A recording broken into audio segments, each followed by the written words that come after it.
भाई साहब, क्या समझते हैं कि जंग आरसी होगी या मुस्तकिल होगी, क्योंकि कॉन्फ्लिक्ट तो अभी मौजूद है? देखिए, मेरा ख्याल ये है कि ये रियलाइजेशन जो मैंने आपको कहा कि ये रियलाइजेशन डेफिनेटली अमेरिका को हो गई है कि इसके दो रीजंस है कि ये जंग अब मजीद नहीं होगी। ये इस पे उसकी वजह ये है कि बमों से और जो मिसाइलों से आपने इजिप्ट में बदल लिया काम, आपने लिबिया में कर लिया, सीरिया में कर लिया, इराक में कर लिया, लेबनान में कर लिया, यमन में आप अटैक करते हैं। लेकिन Iran is a different ball game. Iran की ज्योग्राफी ऐसी है, ईरान के लोग ऐसे हैं, 92 मिलियन का मुल्क है, उनकी लीडरशिप है, उनका फेथ है, उनकी पॉलिटिकल विल है। उसको आप डिफीट बमों से और मिसाइलों से नहीं कर सकते। चाहे B-2 बॉम्बर आ जाएं, चाहे आपके बंकर बस्टर्स आ जाएं, वो नहीं हो सकती। और देखें, जब बूट्स ऑन, वो कहते हैं ना कि बूट्स ऑन सॉइल जब आएंगे, तो जब बूट्स आते हैं ना, तो फिर बूट्स के साथ बॉडी बैग्स भी आते हैं। तो ये ईरान में ये वाला मसला जो है ना, ये पॉसिबल नहीं है। और सेकंड बात ये है कि अमेरिका को ये बात अब समझ लेनी चाहिए कि वो सोल सुपर पावर नहीं है। इस वक्त जो फॉरेन पॉलिसी लैंग्वेज में से कहते हैं ट्राई पोली सेंट्रिक, इस वक्त 3 सुपर पावर्स है, 3 मेजर पावर्स है, 3 ग्रेट पावर्स है। एक है अमेरिका, एक है चाइना और एक है रशिया। चाइना इस तरह खुद नहीं उलझता मामलात में, जंगों में, लेकिन जितनी बड़ी वो इकोनॉमिक पावर है, जितनी वो मिलिट्री पावर है, वो सब दुनिया जानती है। और रशिया जो है वो प्रेसिडेंट ट्रंप की तरह इस तरह बहुत ज्यादा वोकल नहीं है, लेकिन उन्होंने यूक्रेन की जंग के बावजूद उन्होंने इस जंग में भी अपना रोल अदा किया है और डिप्लोमेसी के थ्रू। तो अब ये इनको समझ लेना चाहिए, क्योंकि देखें, आप ये समझ लीजिए कि ये जो इनके फॉरेन मिनिस्टर सेक्रेटरी हैं मार्को रूबियो, और इनके जो वॉल्स हैं, जो पहले नेशनल सिक्योरिटी एडवाइजर थे, आजकल वो यूएन में एम्बेसडर लग गए, मई में वो चेंज किया, और वो नेशनल सिक्योरिटी एडवाइजर का चार्ज भी जो है मार्को रूबियो के पास है। ये दोनों साहिबान जो हैं, ये बड़ी इंपॉर्टेंट ट्रंप की टीम के मेंबर, और ये दोनों न्यू कॉन्स थे। फिर इन्होंने अपनी थिंकिंग बदल के और ये ट्रंप साहब के साथ ये आए कि जी हम अब आइसोलेशन में और will make America great again वाली बात में हम बाहर जंगों में नहीं जाएंगे।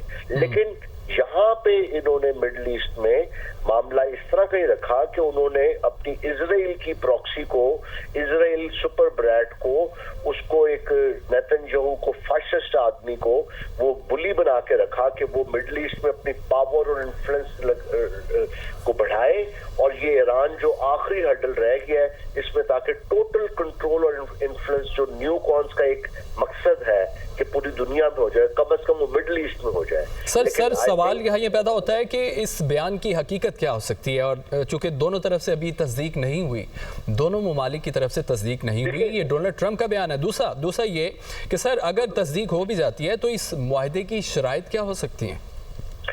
देखिए, शराइत तो अभी डिटेल्स में जाना मेरे ख्याल से it will be little too early, क्योंकि असल तो बात जो आएगी वो फिर वो न्यूक्लियर एनरिचमेंट की, वो यूरेनियम एनरिचमेंट की आएगी।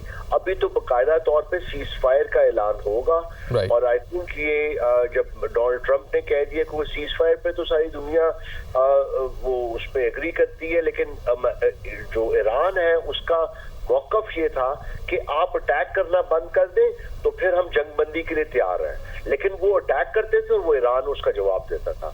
अब अमेरिका ने अटैक किया और उसने जवाब दे दिया, तो उसके बाद अब जब इजराइल ने कह दिया कि हम मजीद अटैक नहीं करेंगे, अमेरिका कह रहा है कि हम मजीद अटैक नहीं करेंगे, तो अब जंगबंदी जो है वो एक हकीकत नजर आ रही है। और जो डोनाल्ड ट्रंप ने दावा किया है वो मेरे ख्याल से उसका अब इसी तरफ ही मामला नजर मामला जाएगा।